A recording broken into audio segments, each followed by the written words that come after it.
जय श्री राम। आज हम बात करेंगे महाभारत के एक ऐसे पात्र की जिनकी कहानी सुनकर देवराज इंद्र भी चकित रह गए थे। यह कहानी है ऋषि मुद्गल की। ऋषि मुद्गल को उनकी दानशीलता और धैर्यता की वजह से जाना जाता था। ऋषि मुद्गल कोई व्यापार नहीं करते थे और नहीं किसी से दान लेते थे। वे श्लोच वृत्ति से अपना जीवन यापन करते थे। जब कोई किसान खेत से अपनी फसल काट कर ले जाता था तो अनाज के दाने जो नीचे गिर जाते थे उनको इकट्ठा करके उन्हीं से अपना भोजन बनाते थे। उनकी यह प्रसिद्धि स्वर्ग तक फैलने लगी। उनकी परीक्षा लेने के लिए ऋषि दुर्वासा स्वयं धरती पर प्रकट हुए।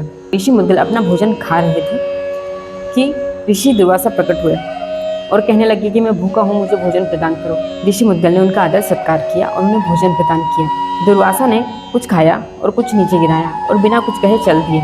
15 दिन बाद फिर यही हुआ। जैसे ही ऋषि मुद्गल खाने बैठते कि दुर्वासा ऋषि प्रकट हो जाते। ऋषि मुद्गल उन्हें आदर सत्कार के साथ बिठाते, उन्हें भोजन प्रदान करते और वे भोजन पाकर चले जाते। ऐसा एक बार नहीं, 2 बार नहीं, 6 बार हुआ।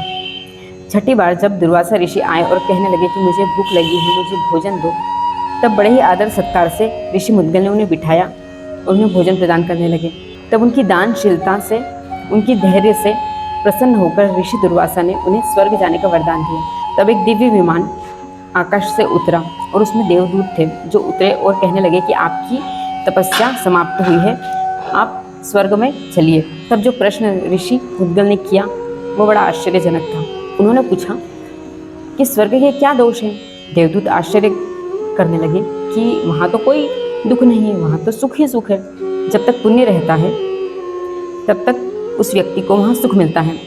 पुण्य समाप्त होने के बाद में उस व्यक्ति को वापस स्वर्गलोक से धरती पर आना पड़ता है। ऋषि मुद्गल ने कहा कि मुझे ऐसा स्वर्ग नहीं चाहिए, मुझे तो एक ही मेरे भगवान चाहिए और मुझे मोक्ष चाहिए, मुझे तो उन्हीं में लीन होना है। और यह कहकर उन्होंने स्वर्ग जाने से मना कर दिया और वहीं रहकर भगवान की भक्ति भाव से मोक्ष को प्राप्त किया। उनकी यह कहानी हमें यह सिखाती है कि संतोष ही बड़ा धन है। संतोष से हमें सुख और मोक्ष प्राप्त हो सकता है।